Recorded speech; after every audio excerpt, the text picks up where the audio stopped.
Webale nnyo okwekumira ku Munyo Live ku Soul TV. Tukyagenda maaso n'amawulire gaffe ag'obudde buno. Olwokutaano olwa Ssabbiiti gye tugenda okutandika olunaku olw'enkya, ekkanisa ya House of Prayer Ministries International etegese olukungaana lw'enjiri mu kisaawe kya Buhinga Stadium mu Fort Portal City. Kakati nno oluvannyuma lw'olukungaana olwo, Omusumba Lucius Bugingo olunaku olwaleero ategeezezza nti tugenda kuba tuyingira butereevu mu kusaba n'okusiiba kwa nnaku 14 tukoowole Katonda ate ayongerewo okutugondomolera omukisa.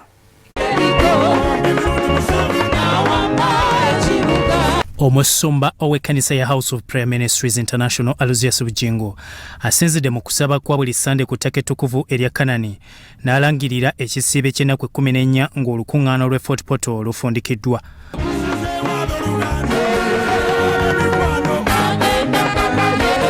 Kati bwe tunaava mu lukuŋŋaana lw'e Fort Portal ng'ennaku z'omwezi 27 28 lwa mukaaga 29 lwa Sande 3 ku Mande tutandika ekisiibo eky'ennaku 14 zikubira waggulu mu linnya lya Yesu.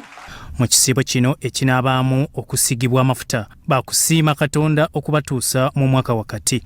Ngenda kwanointinga muntu ku muntu ennaku zonna 14 ng'ekigambo kyange kiri kimu, Katonda akutadde mu kitundu ky'omwaka. Bassebo ne bannyabo wano wakati tiwabadde wangu. Mu ssaala ekulungudde akaseera omubadde n'amatondo g'enkuba abakkiriza bakoowedde Katonda abaweeyo omuntu agenda okubakwasizaako mu bye bakola ataliiko kakwakkulizo. Ne ŋŋamba nkusabira ofuneyo omuntu, Mukama n'amuwa omuntu. Ne wiiki eno mbadde mbagamba nkusabira okufunayo omuntu.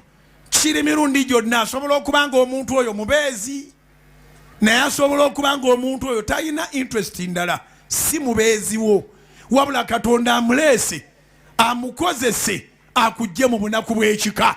Omusumba Bugingo alaze okunakuwala eri abantu abalina obunnanfuusi ne balemesa emirimu gy'abalala emirongoofu. It is Romans chapter 10 verse 17. Faith comes by hearing. Eraawo webatuwa n'obulokozi naye tuyinza kugamba muntu mutalokose ng'ate nawe tobuulidde. Okukkiriza kujja lwakuwulira. So tetwakeera bukeezi ku makyanga House of Prayer ne tugamba nti ffe tetukuba bipande, ffe tetukuba banners, ffe tetukola handbills, ffe tetukola bikinedda, twagoberera Bayibuli. Mu kusaba kuno Omusumba Bugingo mwalabidde omukkiriza mukyala Kavuma eyamwesigisa abaana be abalenzi abali tebaakula bulungi ng'abasajja n'abasabira ne batereera. Nampita okusabira abaana be ng'omwana omu yazaalibwa talina busigo, omwana omulenzi, abaana baakula dda bawasa n'okuwasa.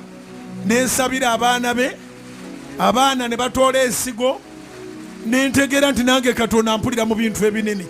Webale kunyweza Yesu. Sabira Musumba.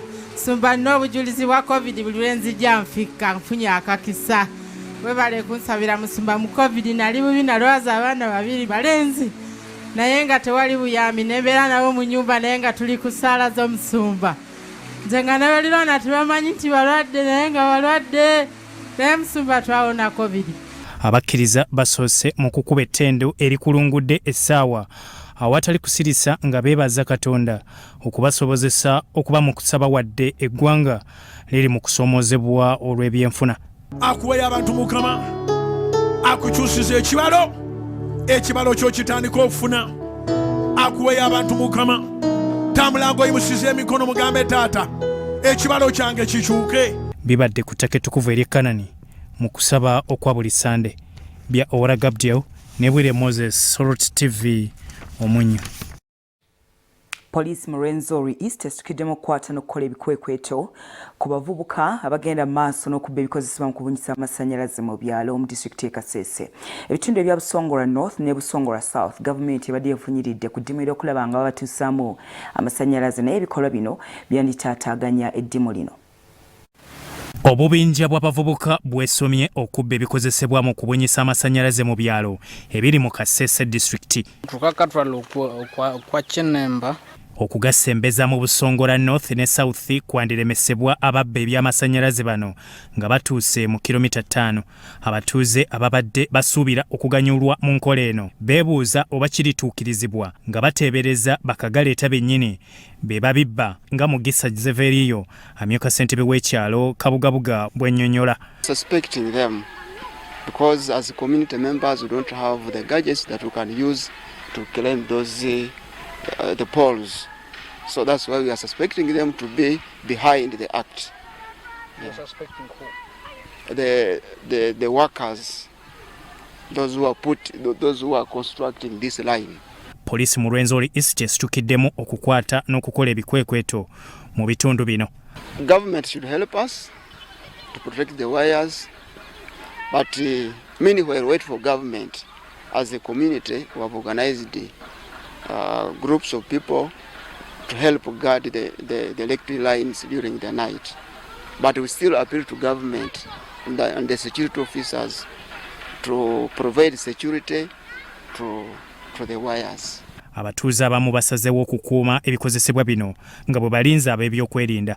It was our outcry as a community.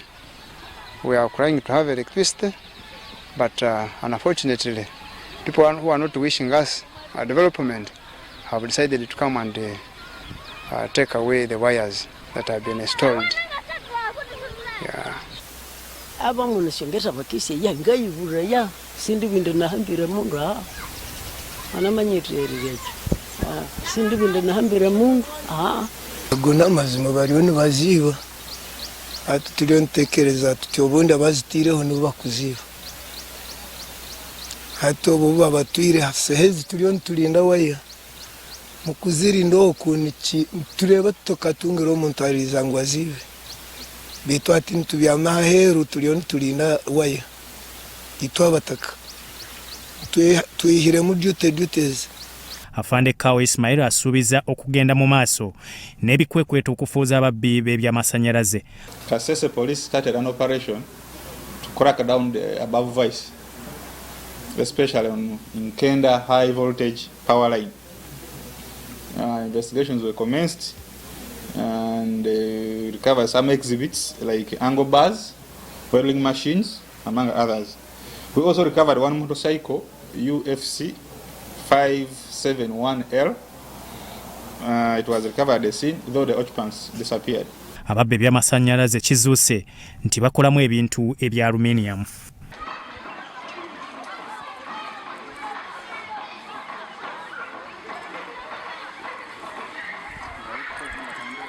Byatumusime Gerard, Soroti TV, Omunyo.